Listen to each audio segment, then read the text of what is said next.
Einen wunderschönen guten Morgen. Mein Name ist Janina Fischer und ich bin hier in der sächsischen Schweiz zum Fotografieren unterwegs, um schöne Landschaftsaufnahmen zu machen und verbinde das mit den Tipps für euch für die besten Spots der sächsischen Schweiz. Hier stehe ich gerade auf dem kleinen Winterberg und es ist einfach unglaublich schön und die schönsten Stellen zeige ich euch in diesem Video. Viel Spaß!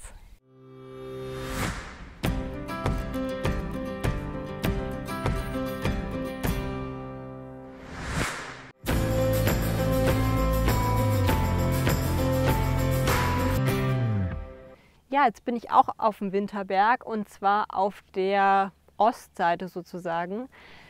Und dieses Panorama hier ist einfach der Wahnsinn. Man kann wunderschöne Bilder machen beim Sonnenaufgang. Jetzt ist gerade Sonnenuntergang, das heißt, die Sonne geht hinterm Berg unter, da sieht man sie nicht mehr. Aber der Sonnenaufgang wird bestimmt super. Ich zeige euch jetzt hier mal ein paar Bilder, die dort oben entstanden sind. Und diese Lücke im Fels ist hier diese Charakteristik, die man so nur auf diesem Berg findet. Manche Leute springen auch drüber. Ich kann es jetzt nicht empfehlen, weil es wirklich runter geht und man sein Leben riskieren würde. Der Winterberg ist auf den anderen Seiten ziemlich bewaldet und deswegen kann man von dort nur sehr schwierig den Sonnenuntergang fotografieren.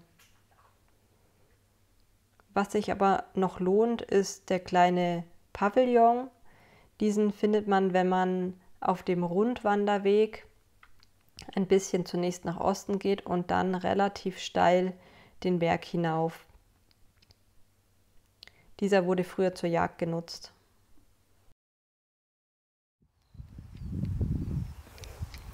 Ja, der nächste Spot, den ich euch zeigen möchte, ist diese wunderschöne Allee und Spazierweg, von dem man aus einen tollen Blick über die ganze sächsische Schweiz hat.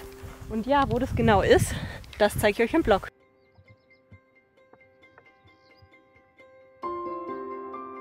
Jetzt seht ihr hier die Basteibrücke im Hintergrund, also ich stehe jetzt auf der Basteibrücke und hier in diese Richtung, dahinter, geht es dann nochmal weiter zu einem kleinen Rundweg, den würde ich auch unbedingt empfehlen.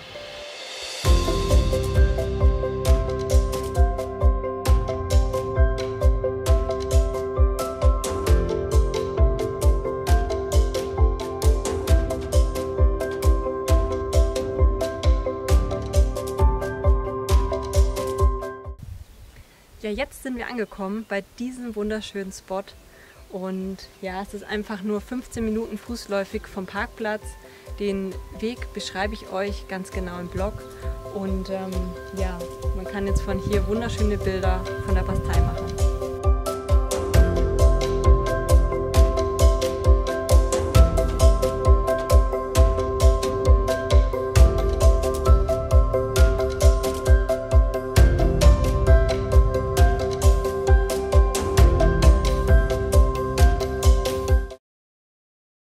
So, jetzt sind wir am nördlichen Ausflugspunkt und vom Parkplatz ist es ungefähr 15 Minuten entfernt. Ihr könnt von hier die Basteibrücke leider nicht genau sehen, die wäre jetzt hinter dem rechten größeren Stein, aber man hat trotzdem ein super Panorama, kann den Lilienstein sehen und auch noch ein paar weitere Berge da hinten, die ich jetzt nicht alle so genau kenne, aber es lohnt sich auf jeden Fall hierher zu kommen. Vom Licht ist es so, dass die Sonne im Sommer schon relativ weit rechts untergeht und ziemlich weit links aufgeht. Das heißt, wir gucken hier nach Süden. Um die Sonne drauf zu haben, solltet ihr also später Vormittag oder ja, Nachmittag rum da sein. Ganz am Abend, ganz in der Früh seht ihr die Sonne hier leider nicht mehr. Vom Parkplatz aus kann man auch eine wunderschöne Rundtour machen. Die geht zuerst an den Schwedenlöchern vorbei, dann zum Amselgrund am Amselsee vorbei. Da gibt es auch ein paar Bootshäuschen bzw. Boote, die man fotografieren kann. Und geht dann von Osten zur Bastei wieder hoch. Ja, und diese ganze Rundtour dauert ungefähr 1 Stunde 20 Minuten. Ich habe es euch hier mal auf einer Karte eingeblendet. Und ist auf jeden Fall lohnenswert. Der nächste Fototipp ist der Lilienstein. Der Lilienstein ist einer der markantesten Berge des Elbsandsteingebirges in Sachsen. Und er ist auch der einzige rechtselbische Tafelberg und stellt das Symbol des Nationalparks Sächsische Schweiz dar.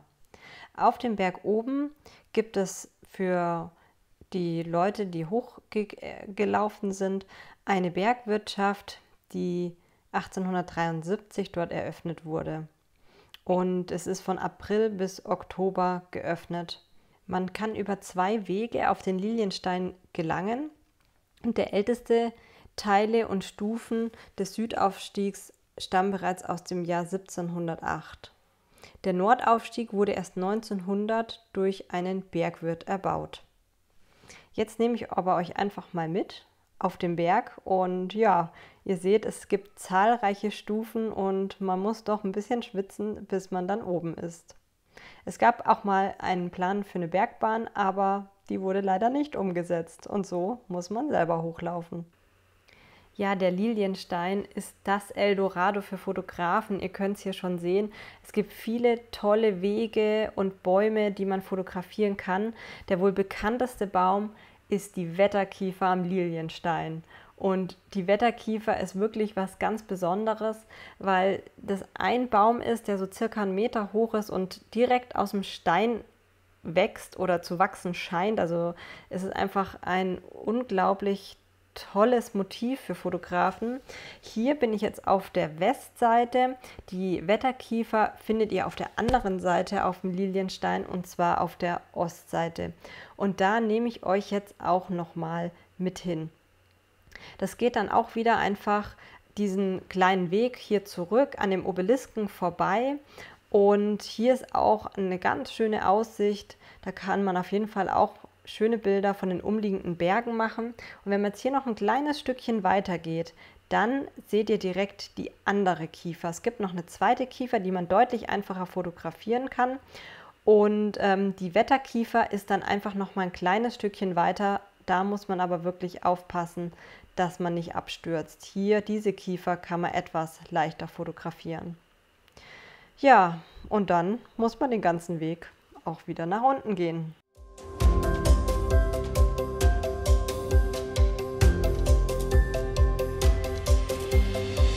Ja, jetzt sind wir hier am Rakotsee angekommen und was soll ich sagen, das ist einfach eine wunderschöne Brücke. Sie ist gerade neu restauriert. Also für Fotografen ist jetzt wieder sozusagen freies Schussfeld gegeben. Ja, und es ist einfach wunderschön. Vom Parkplatz aus sind es nur 5 Gehminuten. Man kann sehr schnell zum Spot. Hier empfehle ich, zum Sonnenaufgang zu kommen und eine Brennweite mitzunehmen von 50 bis zwischen, sagen wir mal, 35 bis 70 mm. Ich filme jetzt gerade mit dem 70-200er auf 70 mm und habe hier zwar 16-35er, aber die 16 mm brauche ich nicht.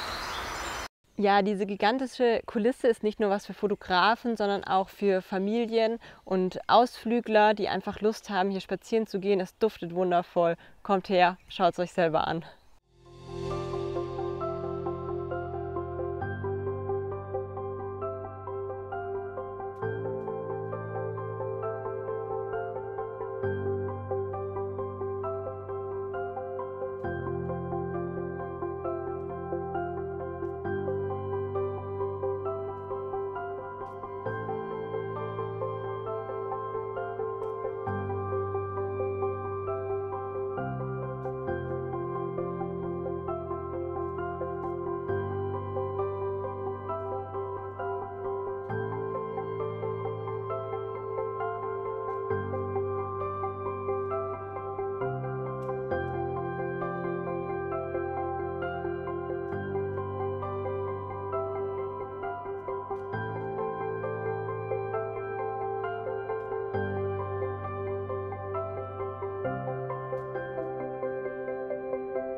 Ja, wo ihr den Leuchtturm Moritzburg finden könnt, blende ich euch hier gerade nochmal ein. Außerdem gibt es noch wunderbare Spots wie zum Beispiel den Pappstein oder aber auch den Gorisch. Und dann zeige ich euch noch 2 Orte, und zwar die Hänselstiege und als letztes wollte ich noch erwähnen den Carola-Felsen. Ja, wenn euch das Video gefallen hat, würde ich mich sehr über ein Follow freuen. Das wäre wirklich genial. Außerdem schaut doch mal in meine anderen Videos rein, die ich auch schon gemacht habe über Selfie-Sticks, über Vergleich von Filtern Und auf Amazon findet ihr alle meine Produkte, die ich benutze. Und da würde ich mich natürlich freuen, falls ihr Produkte kauft, wenn ihr sie über diesen Shop kauft, weil ich eine kleine Provision bekomme. Für euch bleibt der Preis natürlich gleich. Und ich habe euch auch die günstigsten Produkte rausgesucht. Viel Spaß beim Stöbern und bis zum nächsten Video. Eure Janina.